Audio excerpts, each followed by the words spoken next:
All right, let's dive right in. Today, we're going to explore a really fascinating kind of counterintuitive idea about self-awareness, using some insights from a work called The Mirror's Divide. You know, we're always told we should be more self-aware, right? But what if? What if there's a point where it actually stops helping and starts getting in the way? It sounds like a trick question, doesn't it? I mean, self-awareness is supposed to be this ultimate goal for personal growth. But this question gets to the very heart of what we're talking about today. What if that constant act of watching ourselves, of analyzing our every move, is the very thing that pulls us out of our own lives?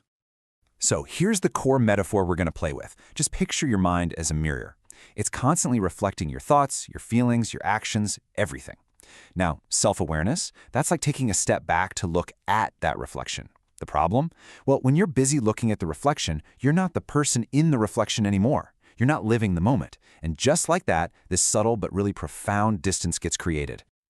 So how does this distance even happen? Well, it's not a one-time thing. It's a self-perpetuating cycle. It's a kind of mental feedback loop that can be incredibly hard to escape once you're caught in it. Let's really break down how this works. This is what The Mirror's Divide calls the self-observation loop. It's that state where you're not just thinking, you're thinking about your thinking. You're not just feeling something, you're standing apart from the feeling, analyzing it as it's happening. This constant analysis basically splits you in two, the observer and the experiencer, and separates you from the direct, unfiltered moment itself. And you can see just how simple and kind of sneaky this cycle really is. It starts with something totally real, right? A laugh with a friend, a moment of quiet. But then, boom, the observation kicks in. The mirror turns on. You think, oh, I'm having a good time right now. Then comes the analysis. Wait, why am I having a good time? Is this going to last? Am I being authentic enough? And just like that, you're on this mental hamster wheel, repeating the cycle, getting pulled further and further away from that original, simple moment. You know, being stuck in this loop isn't just some quirky mental habit. It has real costs. This constant self-analysis starts to create these cracks in our experience of life. Let's take a look at some of the biggest consequences.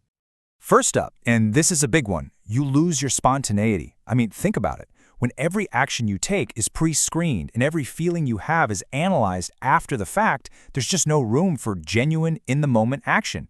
You basically go from being the lead actor in your own life to being the critic sitting in the back row. You're always one step removed, never fully, truly present. And this is where that awareness, without being grounded in anything real, can become toxic. Without being anchored in an actual experience, the mind just spins and spins on itself. And that's what rumination is, right? It's replaying conversations in your head, second-guessing every decision, analyzing your feelings until they're just stripped of all meaning.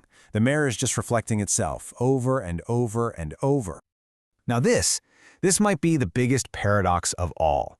The moment you decide to put your own happiness under a microscope to examine it, you shatter it.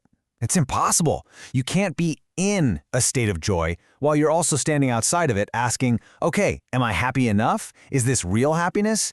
The very act of monitoring the feeling just breaks the feeling itself into a million little pieces. Okay, so if constant self-observation is the problem, what's the solution? Is it to be less aware? No, not at all.